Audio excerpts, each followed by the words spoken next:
Capage TV. Capage TV. Donc tout ça n'a pas infiltré dans cette église. Il y a un moni cause nango ezo sala ke babiloko o le loto vivre. Koka moité soko ki que frère Michel Bakenda ba empoisonné. Capage TV. C'est du désordre total. Parce que ceux qui sont victimes aujourd'hui, ce sont des chrétiens. Église Nzambe commis dégiversé. Osomon boke bo sali ba makambo na bino tout consort. Dieu n'était pas là.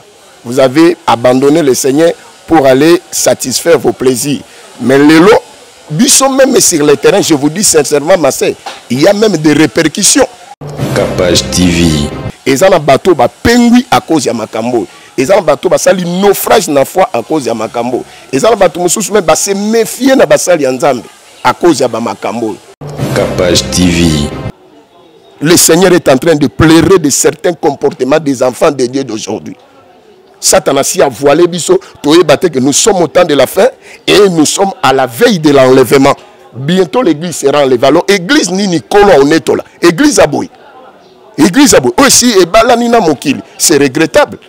Mbote bana nzambe, bienvenue na chaîne Nabino Capage Télévision, chaîne Nabino memela bino kaka émission à musique té à théâtre té, tous à la rapper na makambu ya nzambe avec des prophètes, avec des apôtres, avec des pasteurs, ndeka tolobaka 30 minutes avec Jésus, avant tout c'est la prière, avant ça la lelo surtout, il faut prière. Merci Nabino nyon surtout bolandaka biso, bo continuer toujours ko s'abonner na chaîne Nabino Capage Télévision, Matabis TV PEye, bo s'abonner massivement quand ndé bo sala na Capage Télévision.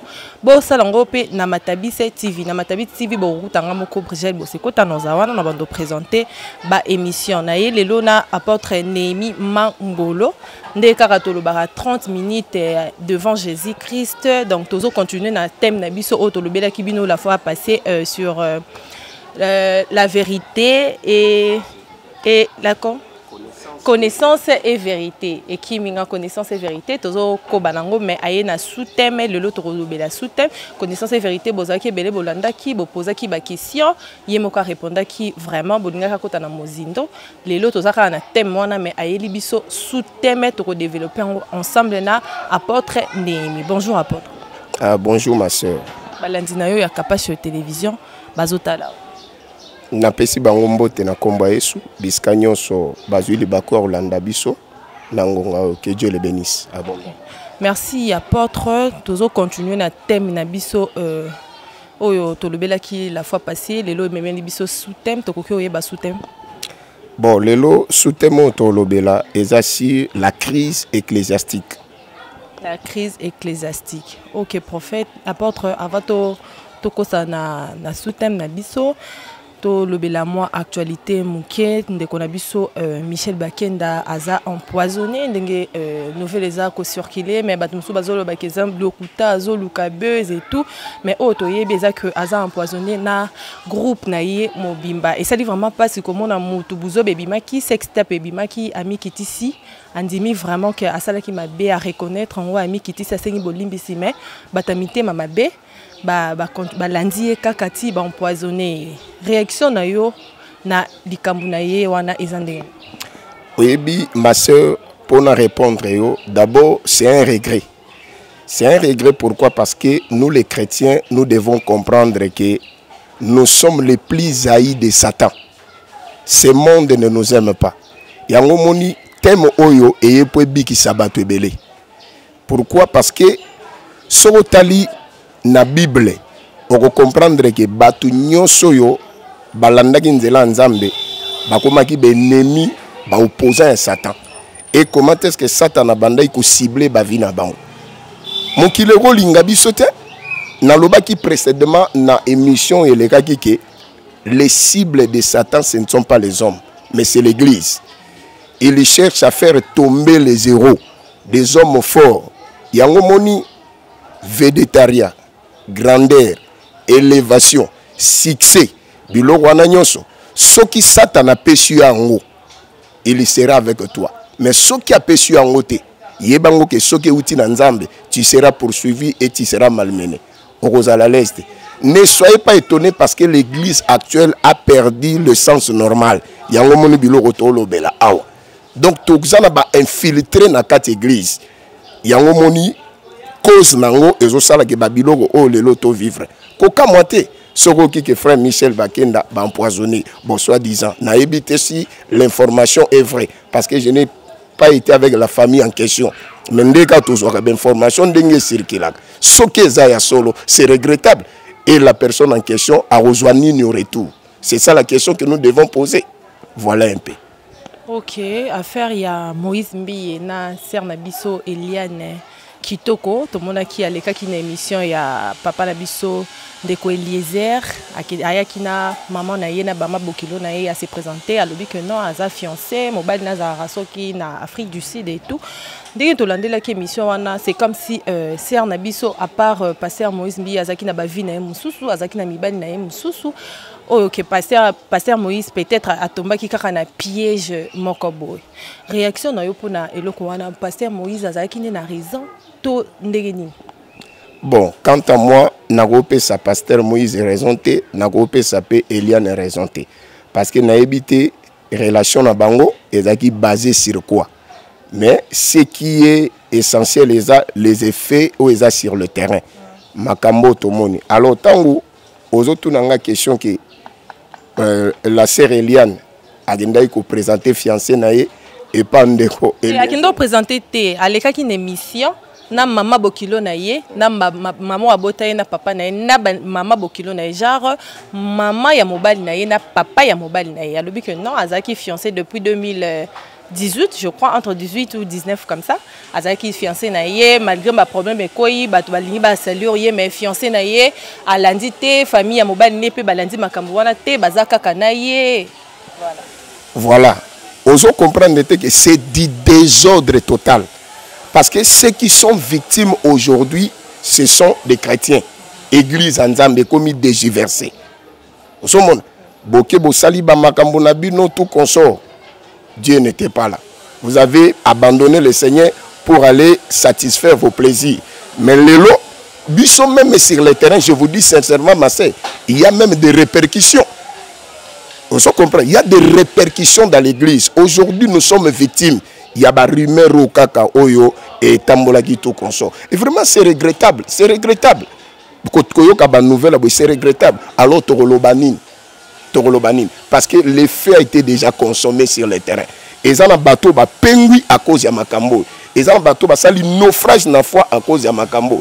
Et ça, le bateau va se méfier na basali Nzambe à cause de Makambo. Alors Christ lui-même a au centre de Makambo parce que tout le monde a choisi. Nzambe comment il va traiter ce problème pour sauver l'honneur de son église. Ok, merci apôtre. Tozongana sous-thème na biso la crise. Mais quand on peut expliquer biso pourquoi la crise et au koki peut définir moana crise. Merci ma soeur. Na osepela d'abord totanga verset il y a introduction. Na mokana Matthieu chapitre 5, je suis dans le verset 13 et au verset 16. La Bible dit: vous êtes le sel de la terre. Mais si le sel perd sa saveur, avec quoi la lui rendra-t-on? Il ne sert plus qu'à être jeté dehors et foulé aux pieds par les hommes. Vous êtes la lumière du monde. Une ville située sur une montagne ne peut être cachée. Et on n'allume pas une lampe pour la mettre sous les boisseaux, mais on la met sur le chandelier et elle éclaire tous ceux qui sont dans la maison. Verset 16. Que votre lumière luise ainsi devant les hommes, afin qu'ils voient vos bonnes œuvres et qu'ils glorifient votre Père qui est dans les cieux. Voilà, ma soeur. Actuellement, nous avons un problème très sérieux. Ici, c'est le Seigneur Jésus qui parle lui-même. Na serment sur la montagne de béatitude. Mateya ya liboso ya Yesu. Donc Yesu a si planning il y a chrétienté. Comment les chrétiens doivent se comporter. Mais or sotali lelo biloko Yesu alobaka, ce n'est pas ce que nous sommes en train de pratiquer. Nous avons détourné la parole de Dieu. Yango moni lelo ba conséquences belé ezoko et labiso et nous sommes tombés dans la crise ecclésiastique. Temo to loro tiango biloro ta loro tate. Sous tes mots, j'ai été inspiré na grand témoin nzamba pesa inga si connaissance et vérité. Na vandi kolo ateringabi, il y a la crise dans mon église. Or, sotobito définir crise étymologiquement parlant, bazolo bababi, la crise, c'est le changement en bien ou en mal qui survient au cours d'une maladie. Donc, l'église actuelle est en maladie. Voyez, l'église actuelle, les obéla. Il y a un moment où l'église est en crise. Deuxième définition, balobi, hémorragie considérable. Donc, l'église est en hémorragie au moment où nous sommes en train de parler. Et les autres, alors, qui peut arrêter cette hémorragie-là? Voyez, balobi, le moment périlleux. Le moment périlleux signifie un moment dangereux. L'église est en danger actuellement. J'ai suivi une émission, soi-disant, balobi, que l'église d'aujourd'hui, l'opium du peuple.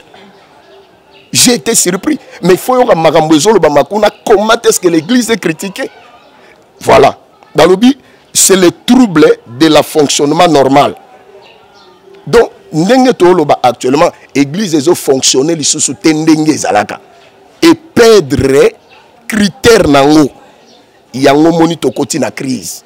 Alors, crise oyo, ezali crise moko yozo senga intervention en Nzambe. Si le Seigneur n'intervient pas dans son église, maman, tozo kende toza na veille enlèvement, il serait difficile pour que l'église soit redressée. Donc voilà un peu, en bref, comme définition concernant la crise ecclésiastique. Donc toza na crise actuellement. L'église est en crise. Maintenant, apôtre, comment faire pour lutter contre la crise wana ou éviter la crise wana ou et continuer à l'église? Bon, Torolobela, l'olenge tokosa la peau, crise wana longwa après. Mais d'abord, na linga ki toyeba, différence nini oeza entre église à l'élo na église à l'époque. Voyez? Parce que Sogotali, comment est-ce que l'église à Liboso est tambolaka et Zandenge église à l'élo est tambolate. On a ni changé. Différence ni différence c'est ça mon aîné. Pourquoi? Parce que le même Seigneur, la même Bible, voyez, le même Saint-Esprit, la même foi, mais au moment sur le terrain, les comportements ont changé. Bizaleli abatu et ça Sundenge zakali bosote. Pourquoi? Nous avons oublié Dieu. Au lieu de se confier à Dieu, à sa parole, nous avons commencé à se confier aux hommes. Au lieu de suivre ce que la Bible nous dit, nous commençons à suivre le monde. Mais évitez ça, vous comprendre, ma soeur. Voilà. Donc nous sommes devenus vraiment reprochables aux yeux du monde. Mokile, comment reprocher biso? Ce qui est aberrant. Le monde ne peut pas nous reprocher. Parce que le prince de ce monde vient, mais il n'a rien à moi. Bakanga Yesu. Tant Bakangi Yesu. Imaginez-vous. Bible que Pilate tant bando sambi sabi, je n'ai rien trouvé de mal na vie à moto pour na condamner. Soto zongi même na bepoka ba Daniel, Bible bi ba luki ndenge nyonso po ba accuser Daniel, mais ba ozwa motif nini te o ba go fundela yi. Ba ki okangeni na makambo nzambe. Voyez, est-ce que l'église d'aujourd'hui est irréprochable? Nous avons plusieurs reproches. Les païens même commencent à nous montrer. Voilà. C'est la honte pour l'église. C'est la honte. Or, Bible en Romain, le monde entier attend avec un désir ardent la révélation du Fils de Dieu. Mokili mobimbezo zela, révélation ya Christ nanzela nabiso. Mais si nous-mêmes aujourd'hui, nous commençons à avoir des défauts, qu'est-ce que nous allons enseigner au monde? Voilà pourquoi nous sommes au moment de la crise. Nous avons la crise politique, crise économique. Papa, l'église est en crise. Je vous dis la vérité. Olanda ba matéa musuba to ba oteya. Au monde apenobi mais matéa, ce n'est pas le message du temps. Ça c'est la distraction. On est en train de distraire le peuple de Dieu pour rien. Église est qui n'est pas pengwa et qui n'est pas kufa. Mais les gens sont là distraits. Même les hommes de Dieu, certains pasteurs sont distraits. Voyez, il y a un moment où nous avons un problème. Il y a vraiment l'hémorragie. Alors, qui peut arrêter cette hémorragie? Ce n'est pas n'importe qui. Et ça, le bateau Nzambe alatisa bango na molimo wana esprit wana ya révolte. Cela n'est pas donné à n'importe qui, maman. Et Dieu ne choisit pas n'importe qui. Moment ozomona et il y a une catégorie de gens nzamba lati bango esprit à révolte comme au temps d'Élie. Voyez, tangu Élie azokima aokima Jézabel, il est allé se cacher quelque part. Abi Jézabel a tué tous tes prophètes. Je suis resté seul. Mais non, il y a encore 7000 hommes qui n'ont pas fléchi genoux devant Baal. Au moment où il y a des serviteurs moussous, on peut peut-être bailler banité. Ils sont encore en cachette. Mais nous avons esprit à révolte pour battre la vérité. Et ces gens-là viendront pour ramener l'église dans les rails, dans les droits chemins. Et parmi ces gens-là, Mouto Azote Abino Lelo, il est déjà revêtu de cet esprit. Yango Moni, je suis là comme un pionnier. Tant que surnommé apôtre des générations. Et je suis arrivé à comprendre que Dieu nous a appelés pour sauver cette génération. Vous voyez? Donc c'est un peu ça. Donc il y a des choses anormales qui se font aujourd'hui à l'église. Ma soeur, Banananzambe va continuer Golanda, ma message. Petit à petit, tant que tu côté en profondeur, tu vas certaines pratiques qui se font aujourd'hui à l'église. Comment le Saint-Esprit est attristé. Tu vas comprendre que réellement l'église n'est plus l'église d'ancienne. Oh, apôtre Batigaka. Et l'église a changé totalement. Et j'ai toujours dit que je ne parle pas des bâtiments ni des colonnes ni de la construction. Lorsqu'on parle de l'église, on voit les individus, les membres du corps du Christ que nous sommes. L'église, ce n'est pas un bâtiment, mais c'est les hommes. Les hommes ont changé le comportement. Même le bateau qui est une église, il demeure les hypocrites.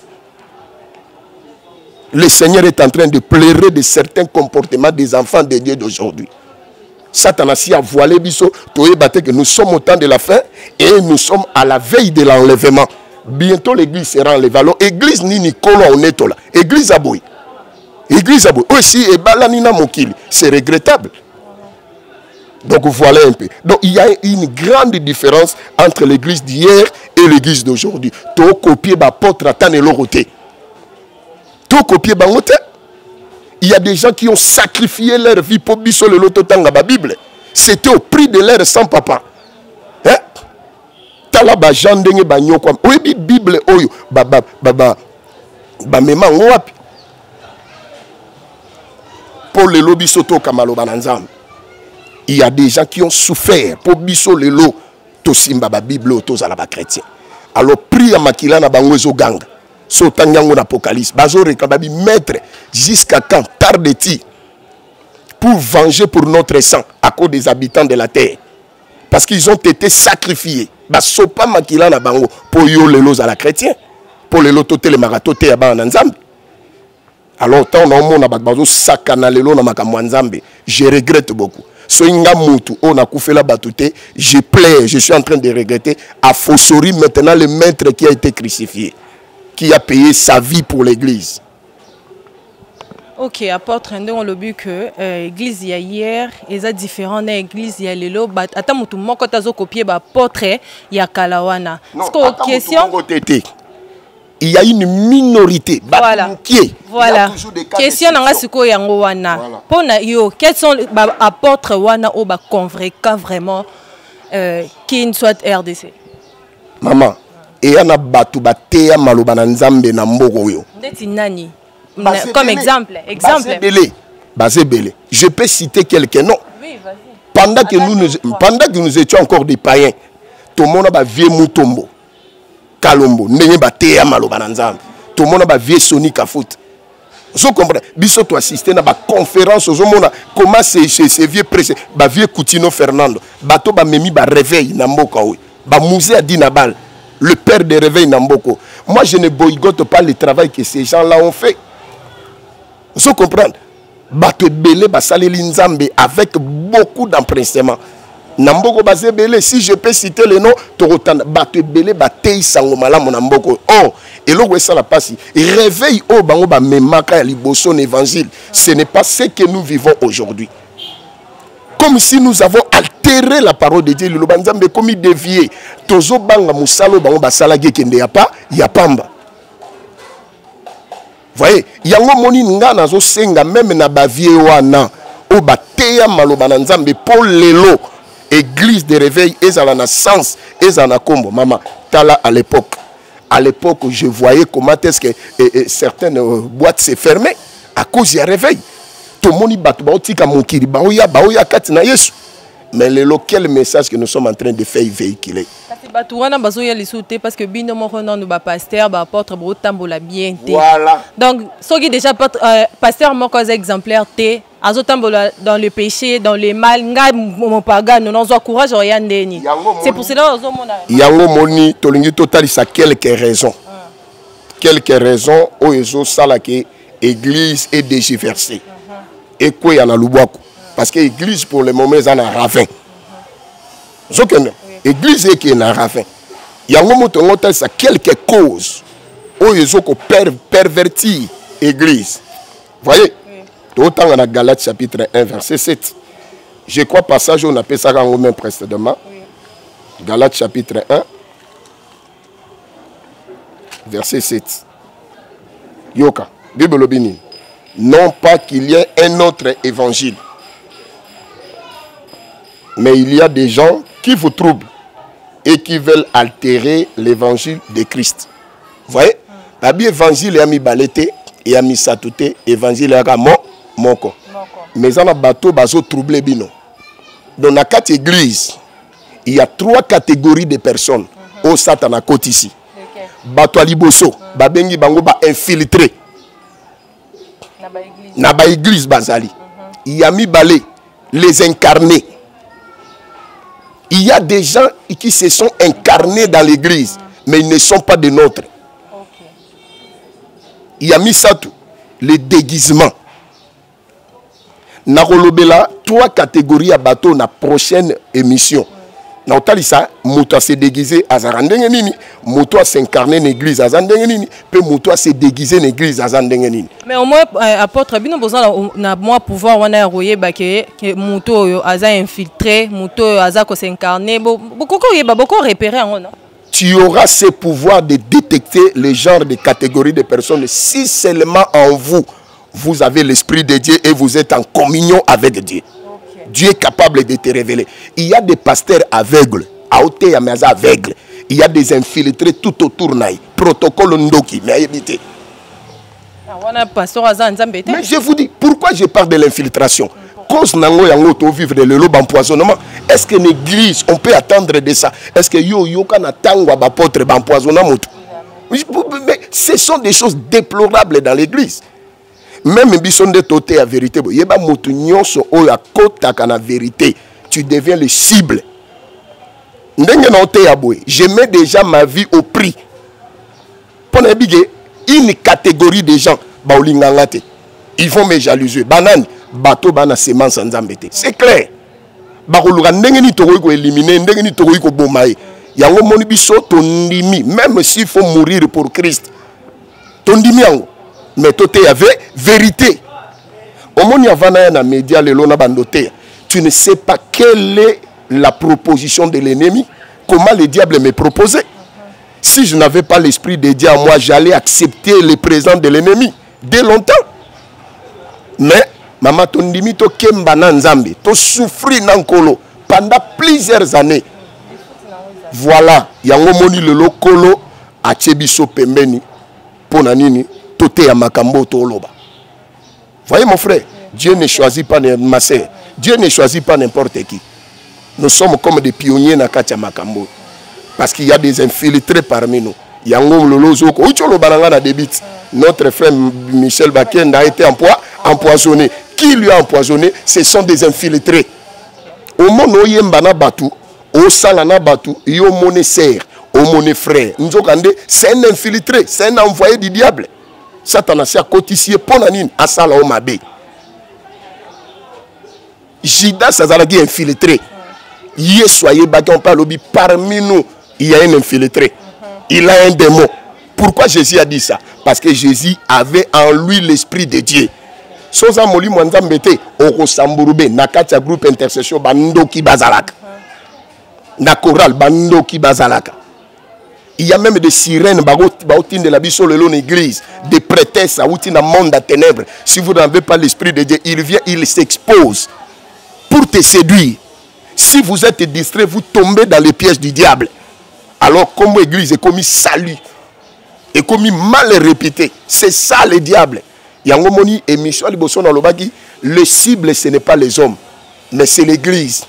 Parce que Michel Satan a ridiculisé l'église, a siri cette église valeur. Alors que vous passez votre temps inutilement de suivre Jésus. À faire oublier les chrétiens œuvre salvatrice, œuvre à croix. Pour nous, Azong Sabiso Namoki, Namokili pour nous prendre avec beaucoup de facilité. C'est ça sa mission. Vous voyez, première cause Yangoana. Dobabi, altérer la parole de Dieu. Altérer, j'avais dit que il y a des gens qui modifient la parole de Dieu. Il y a des pasteurs qui modifient la parole de Dieu. Azul Lobananzambe Lobami Bomeya modifié yango. Mais je vous dis, dans l'église à Kalapa, maman, tant que tu as sainteté, il y a une priorité dans l'église. Bate Arabiso, kolata bien, baser balata malam. Moutago qui est l'église, te moutou pour les phrases en agitambal. L'église a le comment il y a des gens qui ont altéré la parole de Dieu. On a laissé aller dans l'église n'importe quoi, comment ça se fait. C'est ça qui a tué. Voilà, qui vous a dit ça? Il n'allait pas recommander que les femmes se vêtues. Les gens ont altéré la parole de Dieu. Alors, deuxième cause, c'est ça. Parce que nous sommes à la dernière heure, le temps d'apostasie. Apocalypse, et chapitre 3, 15 à 16. Et puis 2 Thessaloniciens, chapitre 2, verset 3 à 12. Ce tangi passage, on va comprendre nous sommes à la dernière heure. Esprit apostasie, c'est côté une église. Or, l'apostasie ne signifie rien que l'abandon de la vérité. Donc, il y a des hommes apostates, il y a des pasteurs apostates, il y a des chrétiens apostates. Asia dévia déjà vérité. Moutabon sauté vérité a commis directement mon gouna nayo. Parce que Bible lobi n'attend wasuka bat comme ennemi à vérité. Ayant la démangeaison d'attendre des choses agréables. Yango moni to gomo luga leloto seperisa bandimi, nesika o seperisa nzam. Nous avons dévié la vérité parce que nous sommes au temps d'apostasie.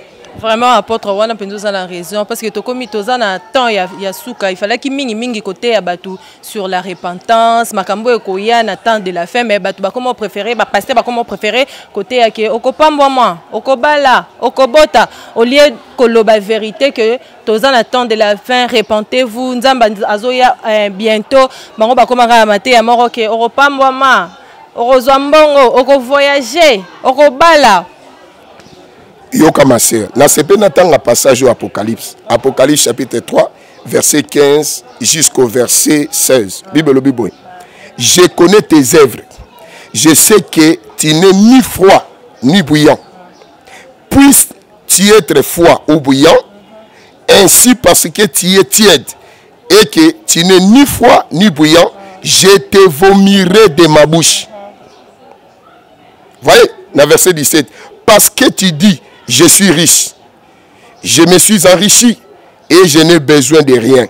Et parce que tu ne sais pas que tu es malheureux, misérable et pauvre, aveugle et nu. Je te conseillerai d'acheter de moi de l'or éprouvé par le feu, afin que tu deviennes riche, et tes vêtements blancs, afin que tu sois vêtu, et que la honte de ta nudité ne paraisse pas. Et un collier pour oindre tes yeux, afin que tu voies. Voilà. Biloko nyonso nzamba oloba eza makambo esalama na église actuelle. Bato alelo baomona basi bakoka. C'est un symbole de l'orgueil. Il est ni chaud ni bouillant. Dans une position des chrétiens sans position. Likolomoro nakati likolomoro libanda. Entre autres les hypocrites. Ce sont des genres de chrétiens que nous voyons aujourd'hui. Yango moni nzamba oloba lobi nazo bondela yo. Iyake panangai. Il y a que pendant parce que je me suis enrichi, n'a besoin de l'autre côté. Nasi dans un azadi ana bomengo nangai. Menga non conseiller yo. yaka osomba wolo où ils allaient éprouver par les faits et ngolo banine et ça symbole la divinité la foi éprouvée par les faits. Voilà un peu. Donc l'église d'aujourd'hui ils ont vraiment na sens nango normalité et perdre équilibre na yango. Alors cause mosusu tokolo bela troisième cause balobi la bolimbi semuke balobi l'église est devenue trop matérialiste. Surtout troisième point. Le message de prospérité a été mal compris chez les chrétiens. Surtout troisième point. Le message de prospérité, c'est un bon message. Et ça, dans la Bible, parce que la Bible dit n'ajoutez point et ne retranchez point. Mais cela a été mal compris chez les chrétiens. Et ça mal compris comment? Comme ici, message de prospérité, priorité. Or, message de prospérité, ce n'est pas ça la priorité de Dieu.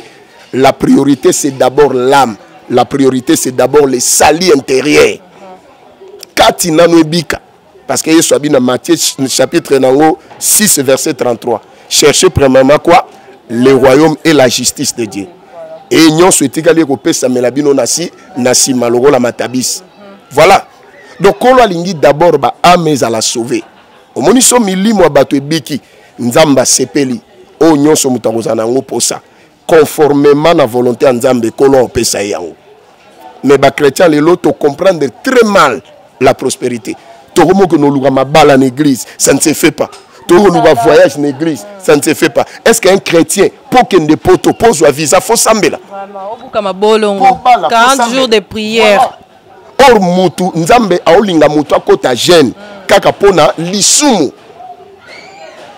Je vous dis, nzambe aolinga mutu akota jeune, kaka pona lisumu. Allez la pona mabenaye, pona amenaye.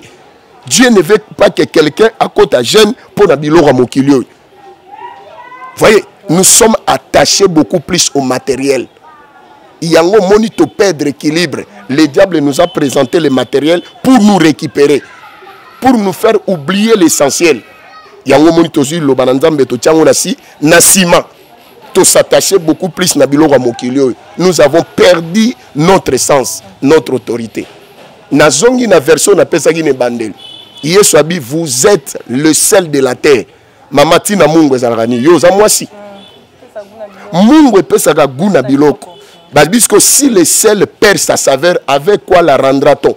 So mungu ebungisi elengi nango tina nango eza sonini yango moni église alelo ebungisi elengi ekomi sujet ya opium ekomi sujet ya monkerie babi vous êtes la lumière du monde. Nous avons perdu cette lumière là tokomi obscurité tokomi ténèbres moyen to éclairer batu ezate parce qu'il trouve en nous les ténèbres, l'obscurité. Dans le lumière ezali, venez recevoir la lumière, venez recevoir la lumière. Or c'est l'église qui devait présenter la lumière au monde. Il y a un évangile, il y a liboso, tango yaki, éclairaki, batunyo soit monagi lumière. Nous avons l'église a pillé certaines religions. Namboko, maman yebiango. Même pour réclamer, certaines religions ont été pillées sans citer le nom à cause de l'évangile. Parce que l'évangile est une puissance. Mais le lot, Batouano Bisoto Piaga, Mingi Basi Bazongi, Nabiyamba, Naba religion Nabango. Pour Bamoni que chez nous il y a des aventures. Nous avons perdu notre saveur. Il y a un moment comme sujet à mon cœur. Voilà un peu ma soeur. Okay. Merci apôtre Tokomi na Soukaya émission na Biso. En tout cas, Rozo on a trobanda koya kaka 30 minutes avec Jésus-Christ basi bateme robanda koya kaka se koya en tout cas pour bozala édifier na bandaku. Ba nzambe bazali kolanda yo tokomi na suka moi prière ya clôture et kosala biso bien. Gloire à Dieu na lingito bon de la muke na matéya otoyoki bien-aimé dans le Seigneur. Tokosenga ga eloko moko s'il y a des questions pose-nous des questions. Omoni numéro omoni wana il y a Orange et Zali sur WhatsApp. Au lieu de enregistrer numéro, au sali message sur WhatsApp et comme na omonango et je vais répondre pour permettre ngai na émission na eba ba préoccupation ba nzam. Voyez, bon encourager personne maté ezolega bien. S'il y a des erreurs, fais-nous aussi des reproches. Nous sommes prêts. Voyez, à se partager avec vous. Donc c'est un peu ça. Il y a un bon de là. Zoara Loboko Tiana Moté ma place aux Ali, je vais prier. Père Céleste, je bénis ton nom parce que tu es fidèle. Ta parole est infaillible. Tu es un Dieu complet. Nous n'avons pas besoin d'un autre ailleurs. Tu es celui qui nous suffit. Que toute la gloire te revienne. Toute personne qui nous suit, de loin ou de près, Seigneur, même dans outre-mer, que tu les bénisses. Il est écrit, vous connaîtrez la vérité et la vérité vous affranchira. Que cette parole libère la vie de quelqu'un. Que cette parole affranchit l'âme de quelqu'un. Seigneur, de l'emprise du diable. Que les gens quittent l'obscurité. Que les hommes quittent les ténèbres pour entrer dans la lumière qui est Christ. Parce que tu es la lumière du monde. Merci Seigneur pour cette occasion que tu nous avais donnée. Bénis Seigneur ma soeur qui était là pour me servir afin que l'émission puisse bien passer. Bénis aussi cette chaîne et bénis tous ceux qui nous ont suivis. Et je bénis notre pays, notre beau nation, l'ère des Congo. Je bénis les hommes de Dieu, les femmes de Dieu, les serviteurs et les servantes qui servent le Seigneur d'un cœur pur. Que toute la gloire te revienne au nom puissant de Jésus-Christ. Si nous allons nous retrouver à la prochaine occasion, nous ne manquerons pas à te célébrer avant ton retour. C'est dans le nom glorieux et merveilleux de Jésus-Christ. Ainsi nous avons prié. Amen. C'était 30 minutes avec Jésus, ensemble na apôtre Néhémie Mangolo. Numéro na ezawana ba suggestion na bino sokoza na posa a expliquer loko comprendre bien tendoto azawana bokomela na numéro wana orange ezape na WhatsApp bokomeli en tout cas à ko répondre bino. Vous avez que belé kolanda biso bo continuer toujours ko s'abonner à la chaîne na bino Kapache télévision parce que makamba boni par ailleurs ezaka musique té politique té polémique pété tozongaka deux fois na face ya nzambe deux fois totambolaka mabe tobungaka yango tozwa moi 30 minutes avec Jésus et édifier biso soki tongaki tobungana tozongaka na nzela na ye. Bo continuer ko s'abonner na Kapache télévision bokozala jamais déçu. Matabise TV pe eye bo s'abonner massivement na Matabise TV. Kimia na nzambe eza na bino na bandaku. Bye. Mutualité misunga yomoko misunga tokate mutilinga la tezake yomoko misunga nga deja na sadere nela zabo na koki na nga Turquie Suède nga na Suède mame na sale fona kama la dina bella kaponga na sina sadere la pétrolière Grâce Mandela. Voilà misunga ya Grâce Mandela la pétrolière quoi. Donc ngai na sina sadere et puis ba lycée na matu bazape kuna na bosenga bukende kuna parce que ngai mo na sina sadere na ba lycée na ngai misunga ya Grâce Mandela la pétrolière. Misunga ezali mutuelle na biso ya santé. Ngai moko na ba lycée na nga toza déjà na kati ya misunga ekopesa yo soin en cas de problème na mboka so pe sengi bi malibanda et bi misio kaka. Misunga ya mama Grâce Mandela. Allô ngaya wa santé eza misunga. Ah! Hey, okatelinga lingala pour la santé à mwana. Mon fils, pour ma santé misunga. Ah! Okatelinga lingala. Bandeko, misunga ezali kokatela mutulingala te. Ezali mutuelle de santé. Oyo epesameli na batu nyonso. Employé to non employé, mutu nyonso oyo akoki kaka ko contribuer na mbongo mukie na fin du mois pour être mokolo akobela misunga ezwa soin na ye na ba hôpital nyonso ya minene ya République démocratique du Congo.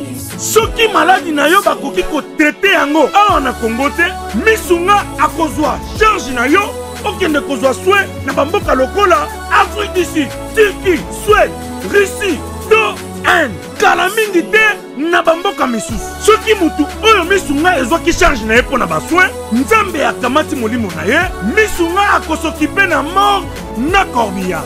Ate bandeko bazali libanda bakoki koadere bandeko na bango awa na Congo po ete bazwaka soin awa na mbongo bango bazali kofuta. Na misunga, ta santé c'est ta vie. Kapache TV. Kapache TV.